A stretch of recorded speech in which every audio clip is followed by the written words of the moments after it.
ನಮಸ್ತೆ, ನಾನು ನಿಮ್ಮ ತನುಜಾ ಕೆ.ಬಿ. ಪಾರಂಪರಿಕ ವೈದ್ಯ ಯೋಗವನ ಬೆಟ್ಟ ಚಿತ್ರದುರ್ಗ. ಜನರಲ್ ಆಗಿ ಹೆಣ್ಮಕ್ಳು 14 ವರ್ಷದ ಮೇಲ್ಪಟ್ಟು ಪೀರಿಯಡ್ಸ್ ಆಗೋದು ಕಾಮನ್ ಆಗಿ ನಾವು ನೋಡ್ತಾ ಇದ್ದೀವಿ. ಆದರೆ ಇತ್ತೀಚಿನ ದಿನಗಳಲ್ಲಿ ಏನಾಗಿದೆ ಅಂತ ಹೇಳಿದ್ರೆ 9 ವರ್ಷದ ಒಳಗಿನ ಮಕ್ಕಳಿಗೆ ನಾವು ಈ ಸಮಸ್ಯೆಯನ್ನು ನೋಡ್ತಾ ಇದ್ದೀವಿ. ಸೊ ಇದರಿಂದ ಏನಾಗುತ್ತಪ್ಪ ಅಂತ ಹೇಳಿದ್ರೆ ಹಾರ್ಮೋನ್ ಇಂಬ್ಯಾಲೆನ್ಸ್ ಆಗ್ತಾ ಹೋಗುತ್ತೆ, ಅವರ ಮೆಂಟಲ್ ಸ್ಟ್ರೆಸ್ ಮೇಲೆ ಪರಿಣಾಮವನ್ನು ಬೀಳ್ತಾ ಹೋಗುತ್ತೆ. ಇನ್ನು ಇರ್ರೆಗ್ಯುಲರ್ ಸೈಕಲನ್ನು ನಾವು ಹೆಚ್ಚಾಗಿ ಕಾಣ್ತಾ ಹೋಗ್ತೀವಿ. ಫರ್ಟಿಲಿಟಿ ಇಶ್ಯೂಸ್ನ ನಾವು ಹೆಚ್ಚಾಗಿ ಕಾಣ್ತಾ ಹೋಗ್ತೀವಿ. ಸೊ ಹಾಗಿದ್ರೆ ಇದಕ್ಕೆಲ್ಲ ಮೇಯ್ನ್ ರೀಸನ್ ಏನಪ್ಪ ಅಂತ ಹೇಳಿದ್ರೆ ಅತಿ ಹೆಚ್ಚು ಪ್ಲಾಸ್ಟಿಕ್ ಐಟಮ್ಸ್ ಮತ್ತು ಸಿಂಥೆಟಿಕ್ ಐಟಮ್ಸ್ಗಳನ್ನು ಬಳಕೆ ಮಾಡ್ತಾ ಇರೋದಿರ್ಬೋದು, ಇನ್ನು ಕಾಸ್ಮೆಟಿಕ್ಗಳನ್ನು ಹೆಚ್ಚಾಗಿ ಬಳಕೆ ಮಾಡೋದಿರ್ಬೋದು. ಇವೆಲ್ಲವೂ ಕೂಡ ಮೇಯ್ನ್ ರೀಸನ್ಗಳಾಗಿ ಕಾಣಿಸ್ಕೊಳ್ತಾ ಹೋಗುತ್ತೆ.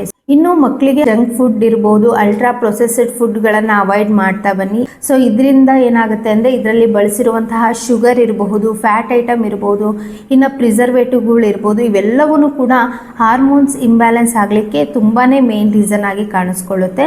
ಇನ್ನು ಇದರ ಜೊತೆಗೆ ಮಕ್ಕಳ ಸ್ಕ್ರೀನ್ ಟೈಮ್ ಮತ್ತು ಸ್ಲೀಪ್ ಟೈಮ್ ಕೂಡ ತುಂಬ ಇಂಪಾರ್ಟೆಂಟ್ ಆಗುತ್ತೆ.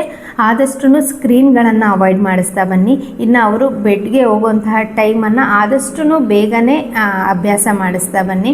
ಬುಕ್ಕುಗಳನ್ನು ಓದಿಸುವಂತಹ ಅಭ್ಯಾಸ ಇರ್ಬೋದು, ಅವ್ರಿಗೆ ಕೊಡುವಂತಹ ಫುಡ್ಗಳ ಬಗ್ಗೆನೂ ಕೂಡ ನೀವು ಗಮನ ಕೊಡ್ತಾ ಹೋದರೆ ಈ ರೀತಿಯ ಸಮಸ್ಯೆಗಳನ್ನು ನೀವು ಸರಿ ಮಾಡ್ಕೋಬಹುದು. ಇನ್ನು ಇದೇ ರೀತಿಯ ಹೆಚ್ಚಿನ ಮಾಹಿತಿಗಾಗಿ ನಮ್ಮ ಪೇಜನ್ನು ಫಾಲೋ ಮಾಡಿ. ಧನ್ಯವಾದಗಳು.